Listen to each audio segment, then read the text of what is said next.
So, masasabi ko yung first rounds nilang dalawa para sa akin yung pinakamalakas nilang rounds. Although, dikit para sa akin, feeling yung binigay ko ng gahibla kay Katana. Round 2 naman, kay Katana rin pero gahibla.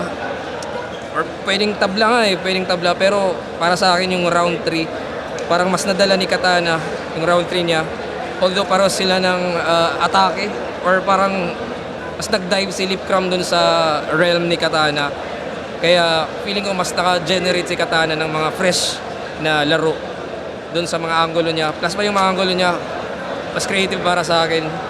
So, yun, mahirap per round kasi dikit lang kung bilangan. Pero mas naramdaman ko yung by preference lang, no, yung mga material ni Katana compared dun kay Lip. Although, punto por punto, talagang solid din yung dala ni Lip. Pero yun, overall, Katana. At congrats kay Lip pa rin at congrats kay Katana.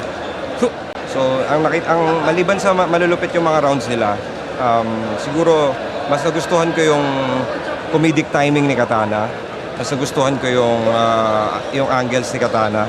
Kay Lipcram naman, mas nagustuhan ko yung delivery niya. Kasi medyo nanginginig si Katana eh. Si Lipcram, mas sure yung delivery niya. Pero kung sa rounds, kung paghahaluin yung delivery and yung sulat, parang tabla lang eh. Tingin ko na lang lumamang si Katana. Sobrang gabuhok dahil naipasok niya ng successfully yung freestyle sa gitna, yung sa pag-appear sa akin ni Lipcram. Nagsakto pa na meron din siyang angulo about yung fake freestyle ni Lipcram. So para sa akin yun yung extra points na nagpalamang kay Katana dahil parang medyo straight up lang yung atake nila sa isa't isa eh.